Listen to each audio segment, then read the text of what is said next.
If we don't have good ways to manage data, just getting a bunch of it doesn't help anybody. And every business, regardless of what you're in, whether you're in talent or you're building widgets, you need a way to not just gather data, but then do something productive with it. Welcome to the next episode of Business Blind Spots Exposed, the podcast. Click the subscribe button and follow us. Listening. Hey, Rich, how you doing today? How you doing, man? I'm doing good.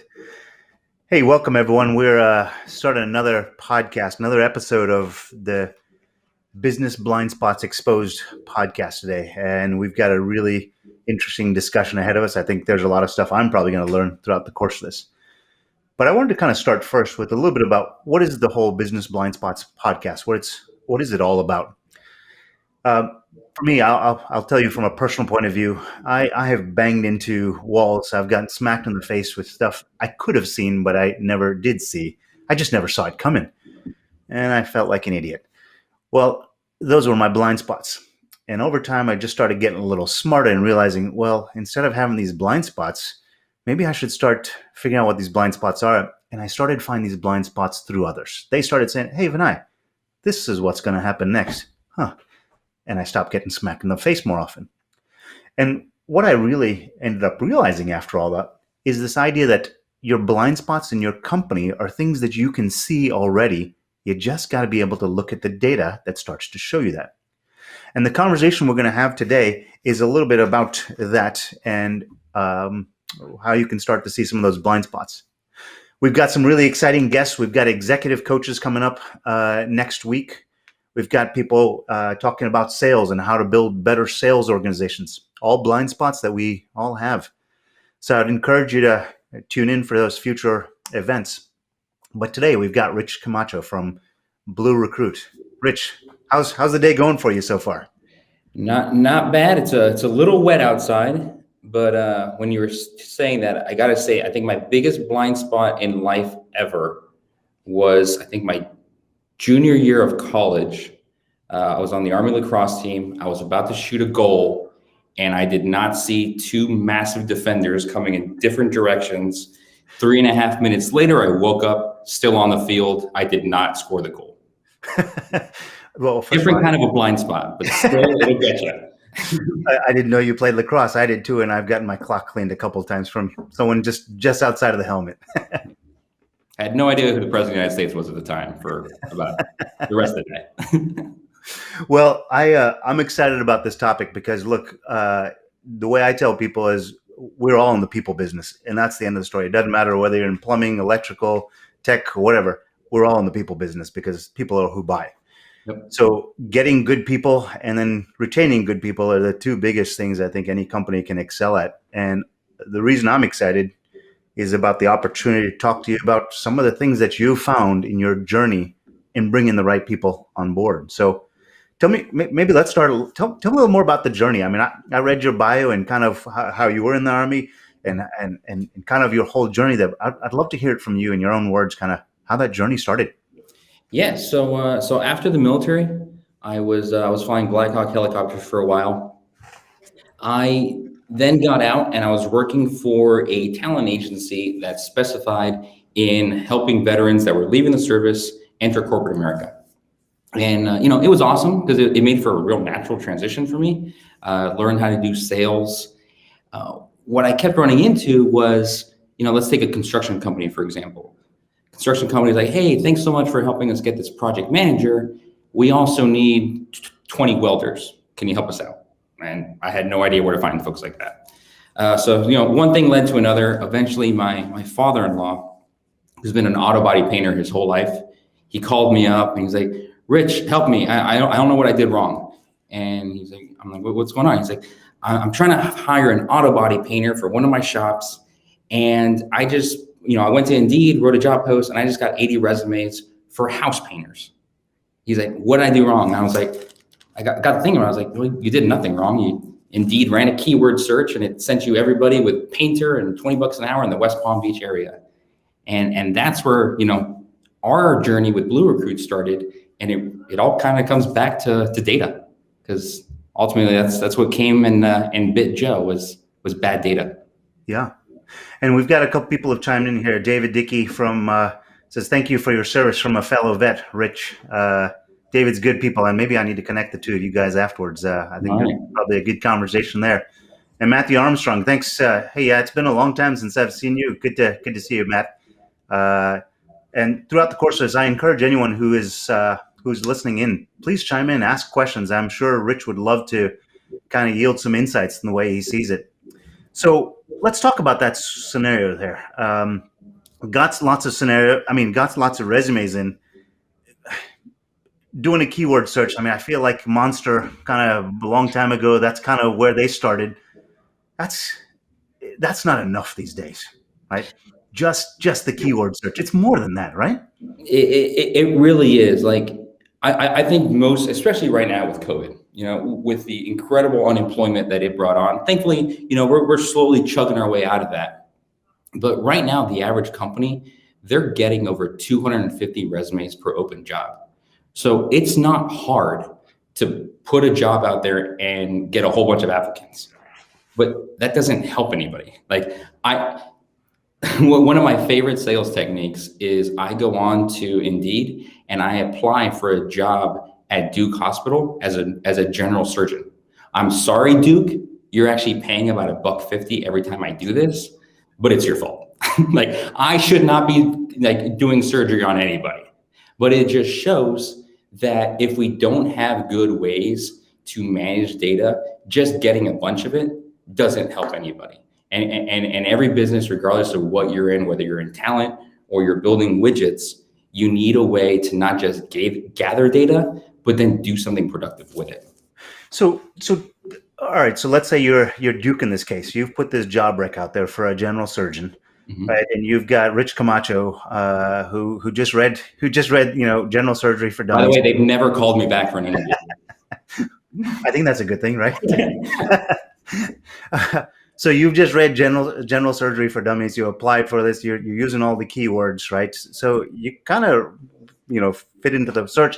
How does Duke do a better job of sifting through all of it? I mean, I'll tell you, keywords is what I've been trained to do. It's like the 3,000-mile oil change from Jiffy Lube. That's what I know. So how do you take it to that next level as the organization that wants to find people? Yeah.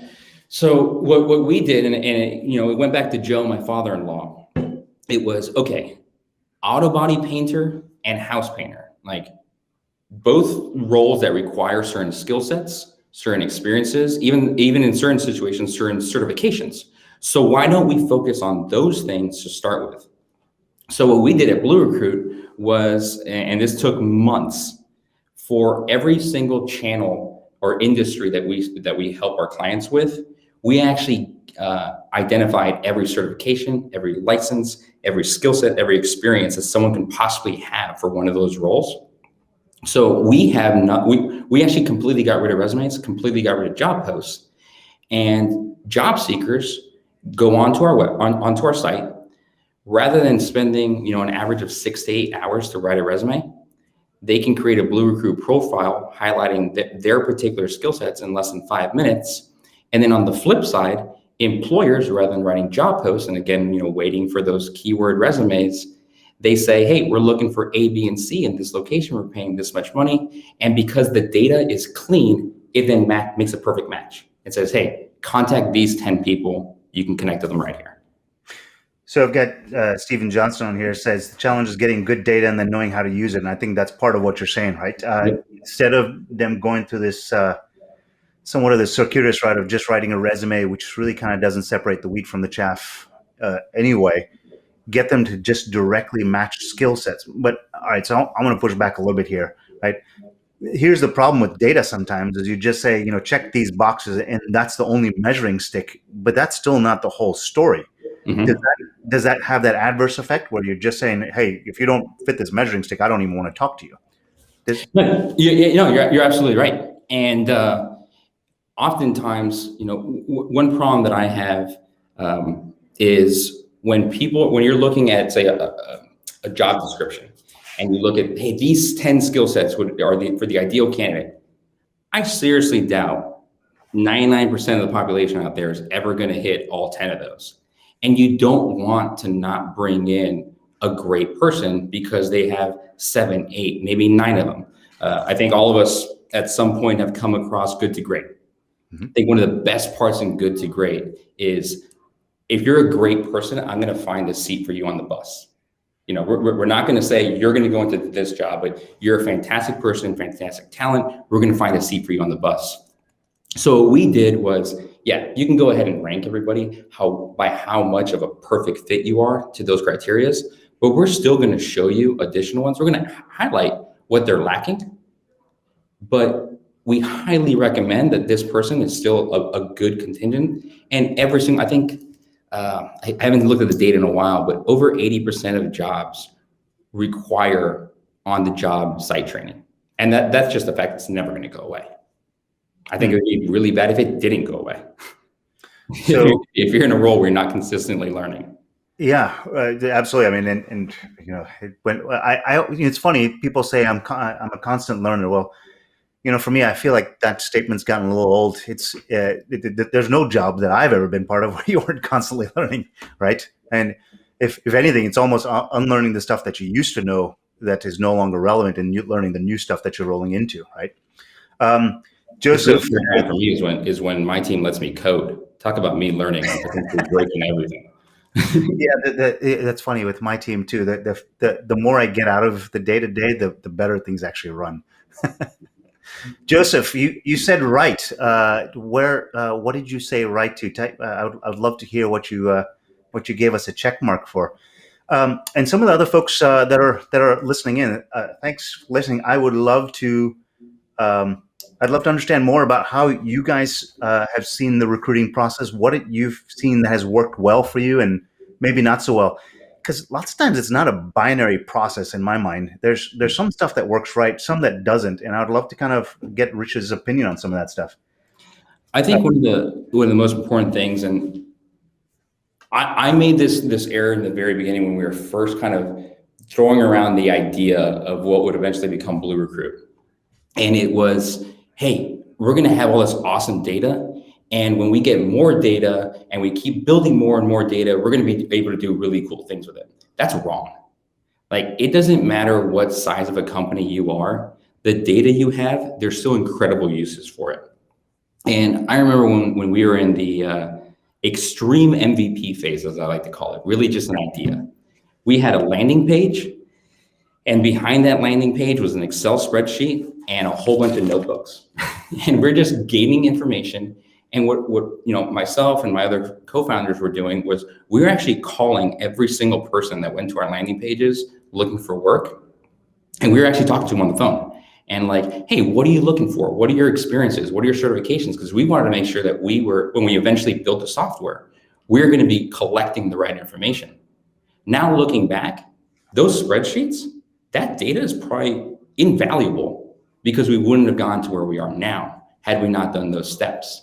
And I think it's too easy to always think like down the road, I'm going to do something with this data. Like, no, the stuff you have right now is so valuable, and don't not collect data right now because you haven't figured out a way to use it. Like, the more you can collect early, you'll figure something out down the road. Yeah, there's a thread I want to pull on there, and Joseph has been putting some more comments in here, which I appreciate. He says, must find the best person for you. Jobs don't throw away people because all the boxes are not checked. And you're right. I mean, it's all about finding the potential in the people just as much as it is the capacity. If they have the capacity and the desire to do it, you can get them there. You can train them the skills, right? You got to get them in the door and find the right attitude, right? Yep. But so I appreciate you saying that, Joseph. One thing that I wanted to pull on as a thread, though, is this idea of you started very early on with a bunch of notebooks and manual phone calls. So for us, but what you do as a company is constantly call people. I'm in a service company, and I'm servicing my existing customers, and I got to hire some new people. I don't have time to do notebooks. How is that going to help me right now? Distill that for me a little bit. And how does that, I mean, because you're talking about, let's start with just where you are right now and how that starts to improve things. How does that improve? What does that journey look like? Yeah. So Had we stayed notebooks, I mean, it's absolutely impossible to ever grow, to ever scale doing that.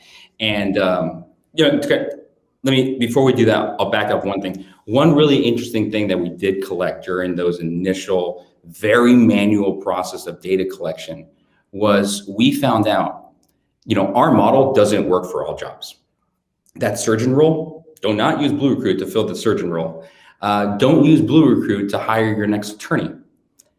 But blue collar skilled trades jobs, on average require 4 times more hard skills than the average white collar role. And that's where at the end of the day, like I can't, regardless of how much you train me on site, I can't go to a shipyard in Maine and repair damage to a naval vessel. It doesn't matter because I'm probably going to end up burning my arm off before I ever get enough training to do that. So to even get yourself in the door to start that role, there are certain hard skills you have to have. And that's where Blue Recruit comes in. And that's where we make it so much easier for our clients to identify those folks and then build them up once they're on site, which every job should do. And if your company's not doing that, you're going to fail. Okay, so that's starting to make more sense here. I mean, we're not talking about Blue Recruit as a solution for everyone. There's a niche. I mean, it's a pretty good sized niche, right? But there's a niche, and that's an interesting statistic that 4 times more hard skills than someone else. And I think what's kind of appearing to me as you're saying that is if you're in one of these service type companies that needs to hire one of these skills, you already probably know that. But being able to kind of get them to self-select themselves walking in the door because either you have these skills or you don't. No. It just kind of becomes it separates the wheat from the chaff very early on is what I'm hearing. Yep. Like I can change the oil on my car. I can't turn over the engine. And it's probably going to take a lot of schooling for me to ever get to that point. So go ahead. So typical customers that you go into, I mean, who are typical customers for you or partners? Yeah. Who are the customers for you usually? It's not Duke. Duke Energy, yes. Okay. But yes, not actually Duke Hospital, yes. Because let's think about COVID right now. Every single person coming into the emergency room, let's completely, people still break their ankles, right? Going out for runs. Someone comes into the emergency room with a broken ankle. Last thing you want is for that person to leave the emergency room with a cast and COVID. So guess what? Every single company now has to find more janitorial staff, more cleaning service specialists. Duke Hospital, hey, these massive hospitals, those electrical systems, those HVAC units, all of those systems need to be maintained. I mean, I'm talking to Mr. Maintainer. So it really is amazing how even companies that you would never think have that skilled labor component. At the end of the day, I'm sitting in this beautiful office building of ours, and we need the lights to turn on. And there's always contractors somewhere in the building working on it. So we had a comment here that flashed up on screen from, let me bring that back up. David Dickey said, I use several ways to recruit and use LinkedIn Recruiter. My data showed that compared to other methods, the data was clear, it was not effective, and helped make the decisions to use the methods that worked the best for my recruiting firm.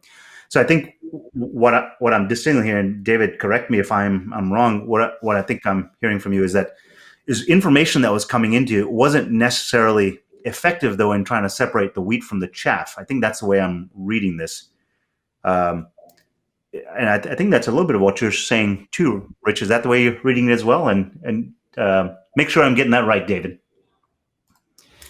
Yeah, I will say, in the beginning, people used to think, "Oh, so are you like a LinkedIn for blue collar workers?" Absolutely not. And frankly, if anyone out there was trying to create a startup that's going to challenge Microsoft, I'd be like, you might want to rethink that. They've got a couple bucks they can throw behind everything. LinkedIn is an amazing tool. I use it every single day. A lot of our clients, that's how we communicate. However, it wasn't designed for the job seekers that we're servicing. That HVAC tech. Yes, you can an HVAC technician can create a profile, but chances are they're not going to be right now. They're out there fixing that unit. They're probably not using the desktop like I think a lot of people use on LinkedIn. They're not using the what's that, like when you the first homepage. So it's just a different avenue of the economy and a different persona. So yeah, that's where we've just found our niche. And I think doing those initial interviews and gaining that data allowed us to say, we're not a recruiting service for everyone, and nobody should be. Just like developers, for anyone out there that's in tech, someone tells you, "Hey, I'm a full stack developer." You're probably better at back end or front end somewhere. No one does it all. So David chimed in here and said, using the data, it showed that LinkedIn Recruiter platform didn't work for me. And I think I'm hearing commonality in what you all are saying. Kind of going back to that stat, 4 times more hard skills. Yeah, I don't know that LinkedIn asks you about those hard skills at all. So it's not sort of the target demographic that they're looking for on LinkedIn. Which I never stratified it that way myself. And actually, now that you say it, and both of you say that, it makes actually a heck of a lot of sense. Joseph had chimed in here, said even base skills can be built on, but they must be willing to learn and grow. Let's dig into that for a second, because I think that's an interesting thread. There's this whole thing out there called EOS, Entrepreneurial Operating System, and it talks about this idea of GWC, get it, want it, capability to do it. You want to be able to have someone who's hungry. You want to have somebody who's got the capability, right? But then they also got to, they've got to have the desire to get there.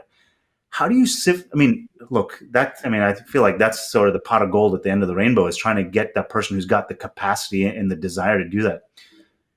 By going through this checklist method where you're kind of filtering them out, does it get you closer to finding those really good people? Does it help in that regard? I gotta say, earlier I was on a conversation with a fantastic construction company. They're actually here in the Southeast, and they had 2 very distinct hiring needs. One, they're looking for general laborers, because at the end of the day, hey, for that building to get up, we're going to need hundreds of people on site. And it's the understanding, like, you're willing to work, you have the desire, you've gone through the process of creating a profile, you're looking, that's enough to get you in the door. At the other end, it is not an easy task to become an industrial electrician. Knocking out an apprenticeship, a journeyman, having a laundry list of certifications, that in itself also shows like this person is dedicated to their career. Because I think a bad misnomer from kind of a lot of white collar folks that I've run into when we discuss this is oftentimes, and it's frankly insulting, they don't often think that blue collar tradespeople see it as a career. And it is. Like, you can make a fantastic living, not just economically, but intrinsically. And seeing someone's career progression through those stats shows that desire to constantly learn, just like what we've been talking about. So it's interesting. I mean, call business blind spots exposed. Lots of times, I'm getting challenged a little bit here in the way I think. Look, I've always worked in technology myself, and your career progression is kind of through that role and that rank. It's not so much there's some certifications and things like that, but you can do that through on-the-job training, to your point, right? Mm-hmm. But if you're going to be an industrial electrician, yeah, that's no joke. You don't just read a book, Industrial Electricians for Dummies, and you get there, right? I've been terrified at some of our client work sites. Like, you look at those things, like, I don't even want to get close to it. Yeah. Exactly. I mean, there are some dangerous environments if you don't know what the hell you're doing. Right? Yes. So it's interesting kind of you're saying this. I mean, I have never even looked at LinkedIn that way. You're right. It just doesn't make sense. And I think David's saying that he said other job boards work better, and so did regular searches on LinkedIn, instead of spending a lot of money on a platform like LinkedIn Recruiter. Joseph, you're saying no. What were you saying no to? I would love to find out what you were saying there. But back to your point is those hard skills make all the difference. And if you can kind of watch that progression of those hard skills over time, you actually get their ability and their desire to go down that path, because it is a path. Mm-hmm. Interesting. I hadn't looked at that. So, all right. So let's kind of talk about some things that people can start to shift in their behavior today that will change the outcome of the people that bring in the door. I hear from trades companies all the time. I hear from field service companies all the time. I can't find good people. Where does that start? Why does it start that way? Is it just because they're getting 800 resumes, but they're getting quantity but no quality? Is that really the issue there? Is that it? Is that all that's play? Well, I could talk, and we have as part of our welcome email, we have a really nice best best practices, that we highly recommend our clients to follow. And there's some behavioral type stuff. Like one thing that we have noticed, and this does relate back to data, is this took me a long time to get comfortable with myself with, so I understand the resistance. Text messaging is okay to do in a professional setting now.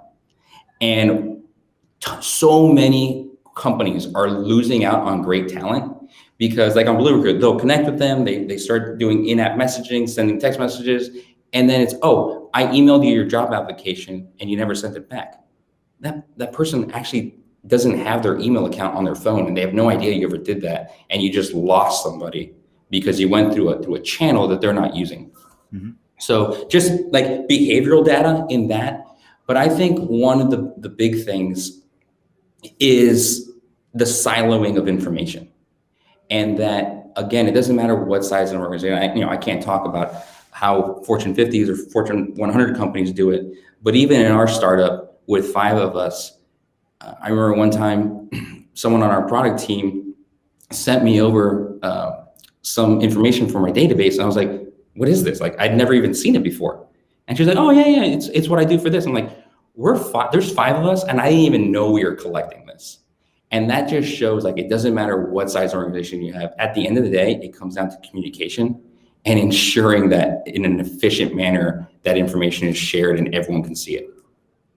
So this is really interesting because I think just before we started, I talked about we did a kickoff for a customer, and in that kickoff, just kind of solicited what are your expectations for this kickoff call, and we got a couple of things from different parts of the organization. They said there's a little bit of a yellow, or I actually would say a red flag that popped up that nobody else had in the team had thought of before, and I think maybe that's a little bit of what I'm hearing here is this idea that when you're bringing people to the table, there probably needs to be a lot more internal communication to set proper expectations as to who we want to hire for that role, and getting all that stuff set up at the outset, as opposed to having someone sitting across the table from them doing an interview and saying, I don't know why we're hiring this person. They don't fit any of the requirements that we have because nobody ever bothered to ask them. So I think I'm hearing a little bit of internal coordination is probably a first way. Am I echoing that properly?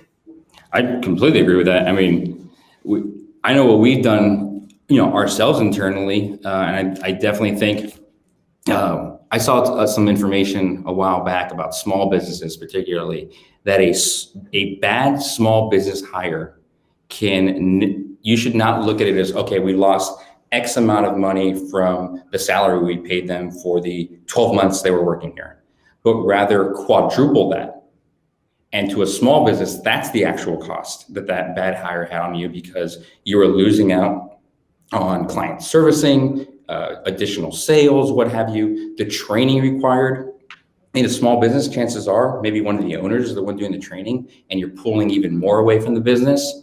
So that's why, making that good hire is even more important the smaller your organization is. It goes beyond just sort of the plain economic or financial impact. It's really just the momentum for that organization, because 10 people. What's up, Jen? Yeah. Hey, Jen. I saw that you chimed in as well. Good to see you. Joseph had typed in a comment here: spraying a house is much different than wiring a house. So talk to me about that. You got different field service companies, different trades companies, right? They've got different sets of certifications. Does this work across the gamut? I mean, it's not. I think what I'm hearing from you, one size fits all, actually doesn't. No, not at all. Just like my father-in-law Joe told me, the ability to paint a house is not the same, or the skill set to paint a house is not the same as the skill set to paint a car. And I think to a lot of us laymen, it's like, oh, painting's painting.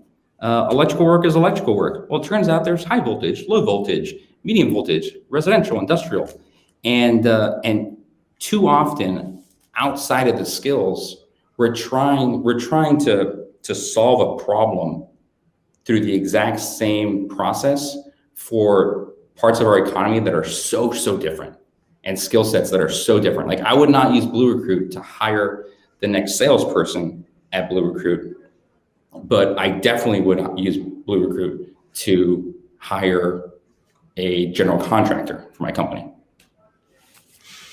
David chimed in and says, not sure if I missed it, Rich, but what example is a way you use data to find that hard to find talent for your clients that really stands out in the marketplace?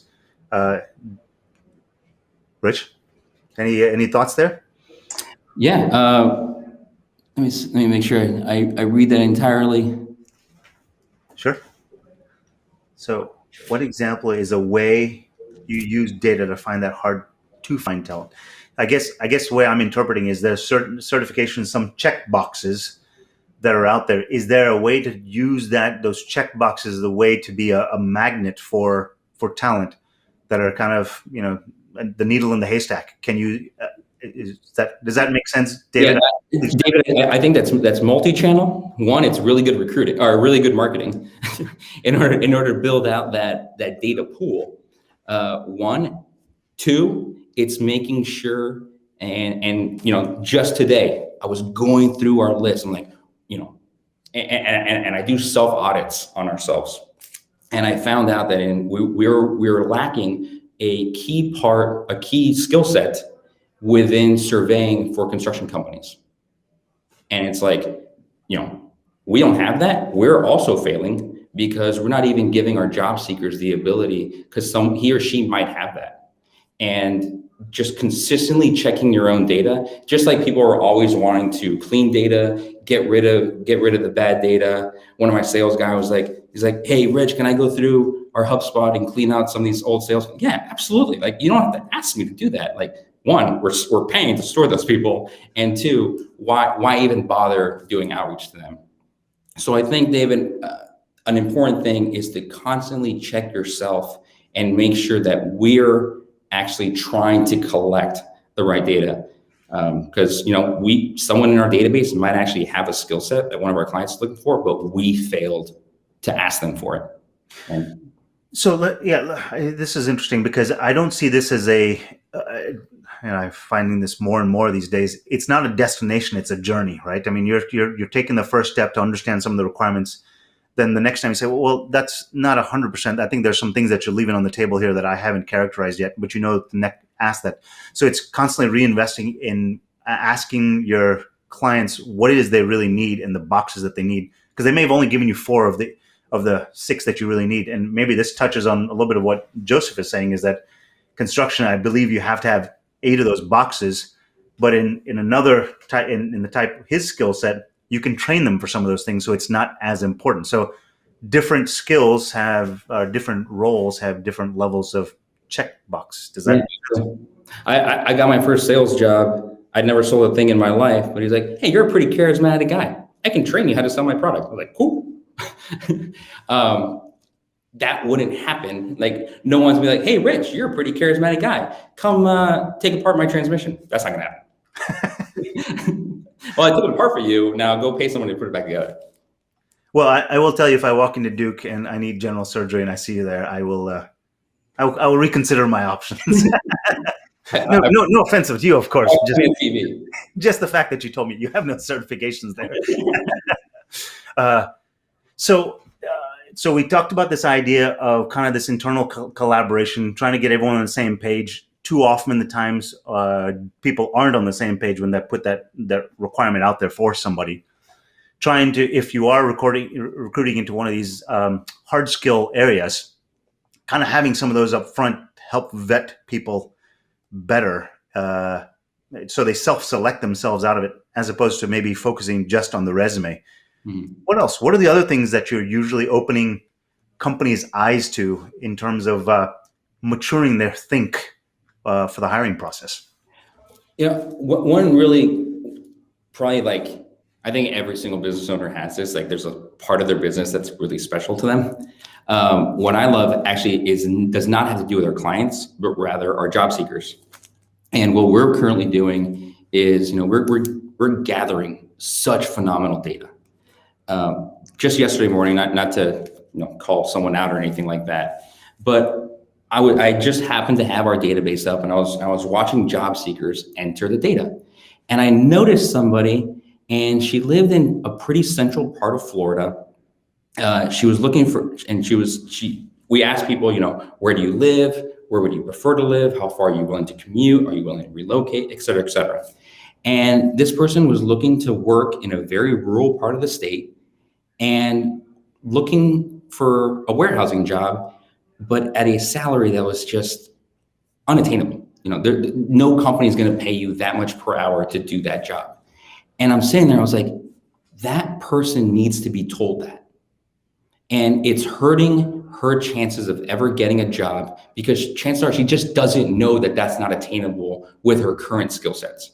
Hey, she gets a job, learns new things, develops more skills. She might become that manufacturing manager one day, but right now that's not an attainable goal.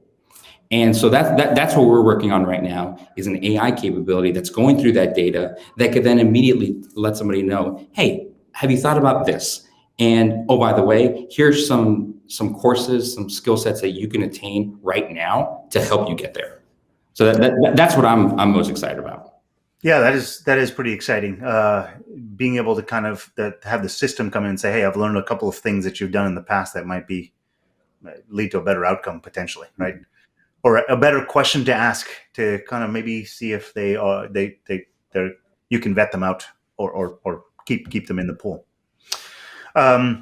I'd heard from someone a little earlier about they've got some applicants that keep applying again and again and again to a role. What do you do with that stuff? What have you typically done when people keep applying and you're like, look, you're just not checking the boxes here? How do you deal with that?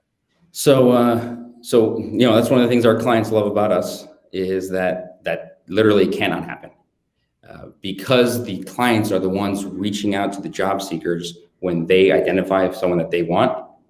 That goes out the window. And I hate to say it, there's a lot of folks out there that do that, and it just creates more inefficiencies for that HR team, the manager, whoever it is that's actually doing the hiring. It's like, I'm sorry, but you're just not a fit.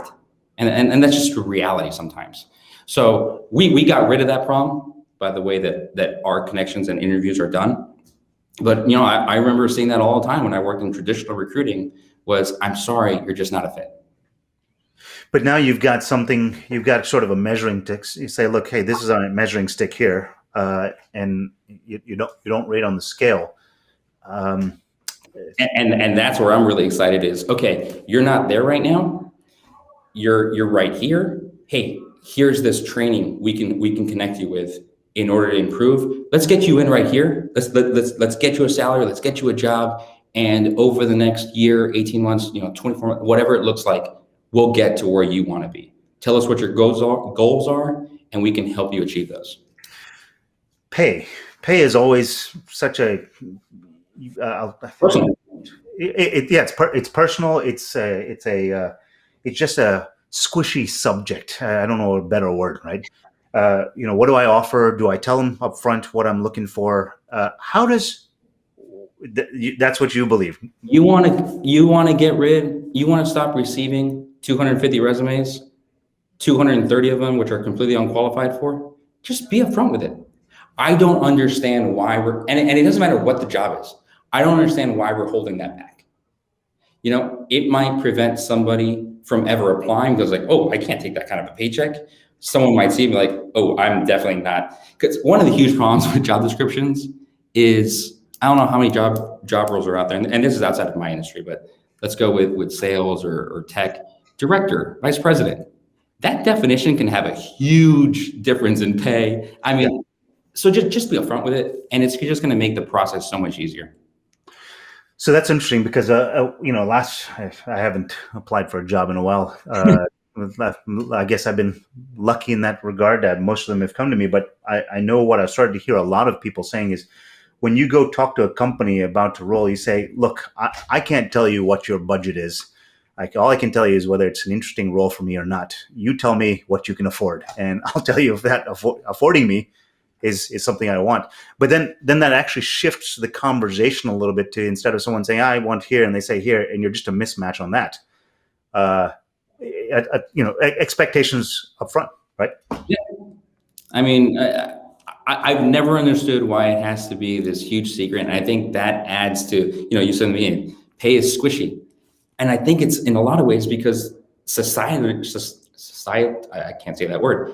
We've made it even more like this, like unspeakable term out there. And then let's look at diversity inclusion efforts that are going on across the country.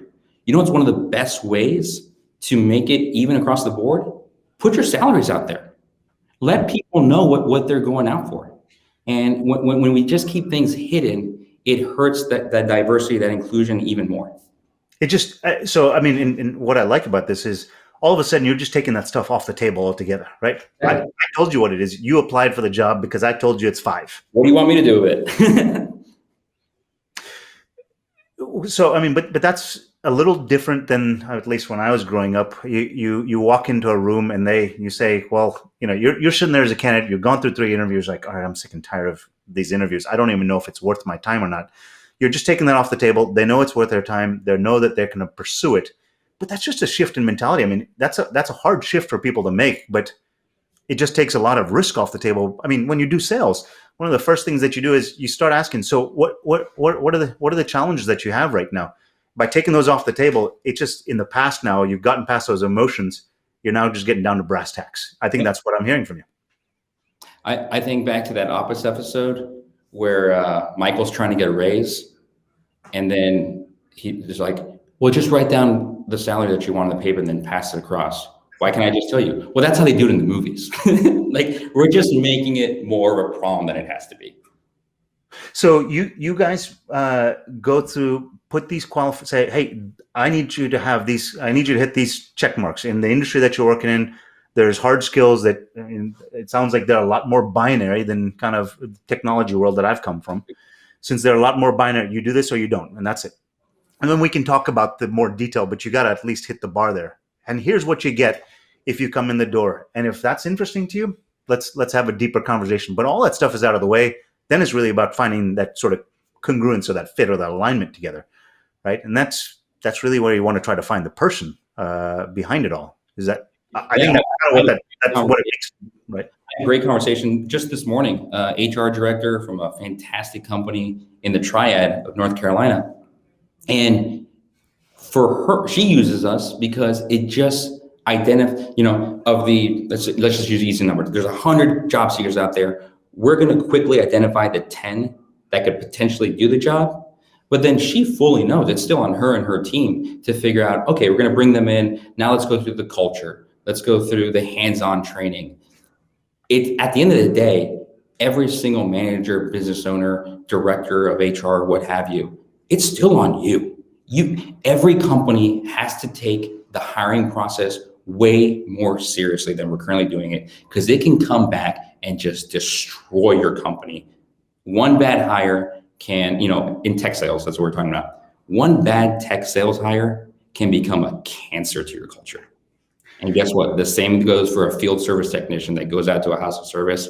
They're a jerk, for lack of better terms. Guess what? They're never calling that pest control company again. Well, so this is really interesting because when I work with a lot of companies, we're trying to find sort of the effective and the ineffective behaviors of employees in the organization, right?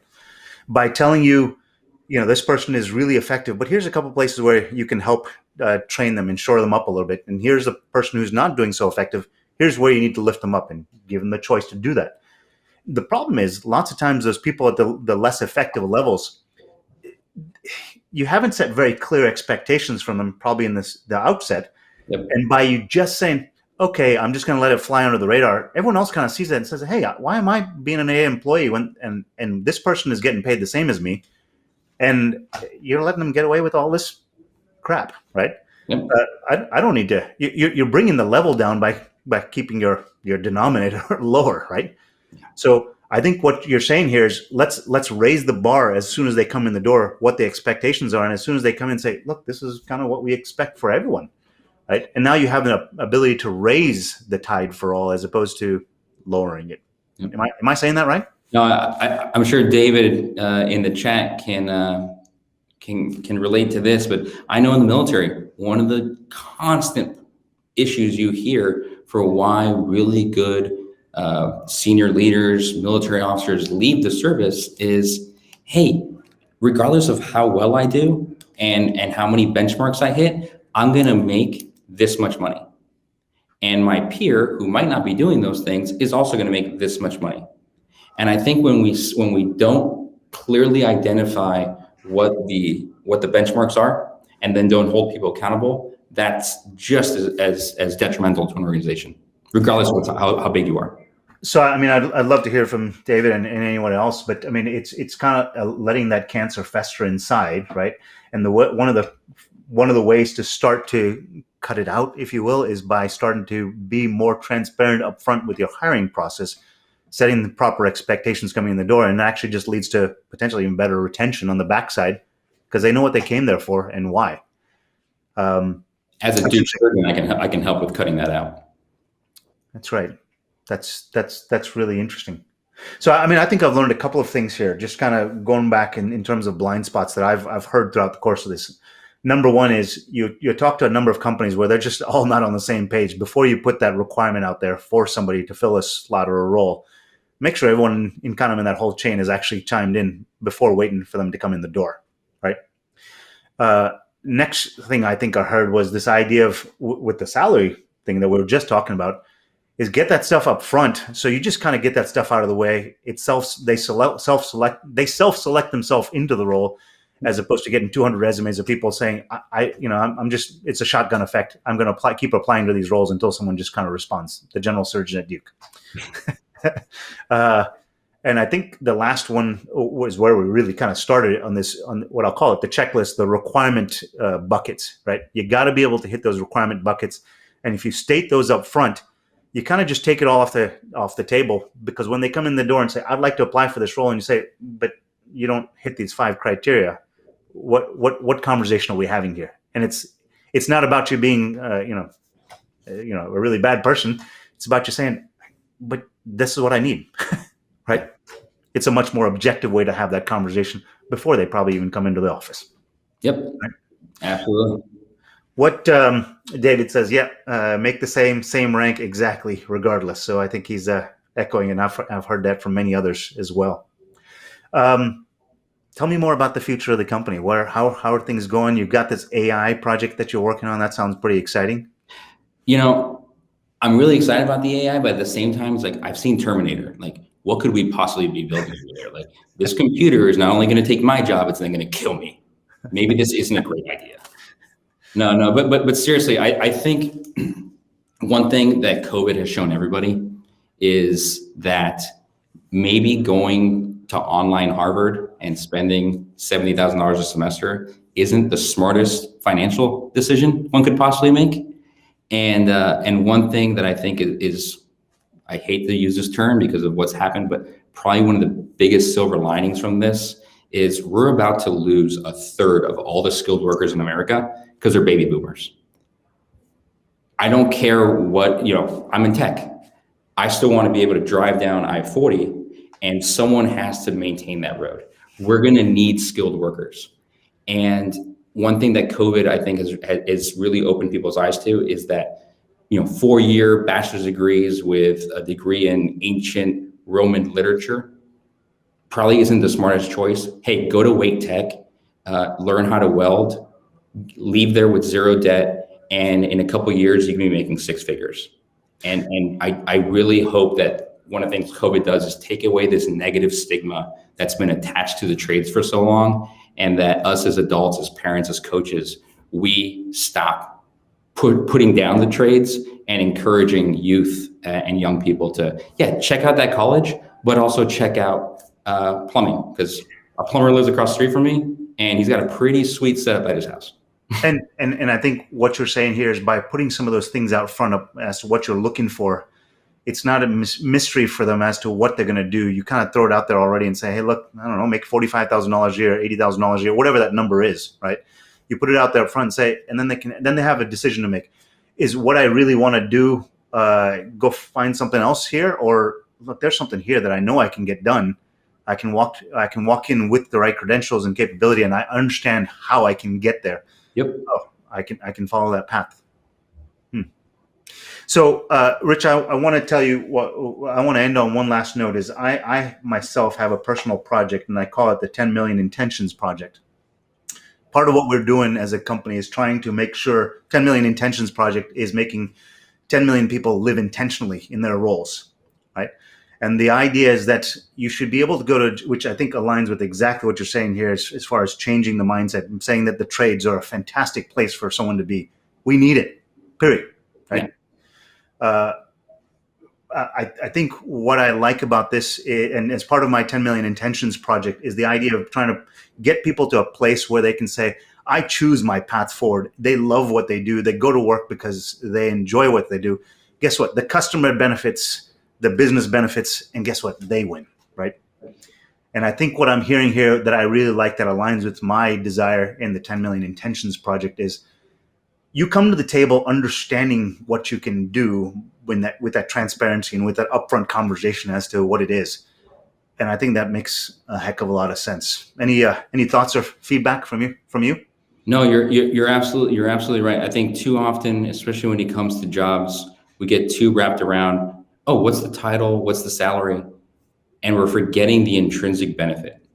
Like, there is nothing cooler. Like, I've never worked more in my life as a tech founder, but I've never enjoyed my job more.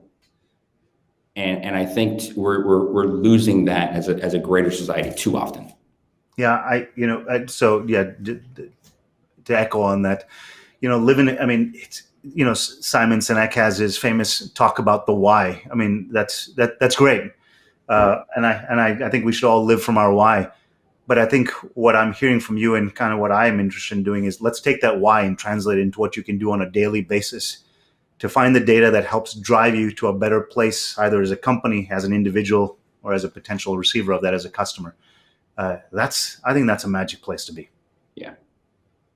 Well, thank you so much, Rich. I think I've learned a lot that I didn't know myself. So thanks for sharing some of that with us. Thanks for all the people in the comments here for all of your thoughts and comments. I hope this was a useful session. I think I've heard that from Joseph that this was great. Thanks, Joseph, for the validation on that.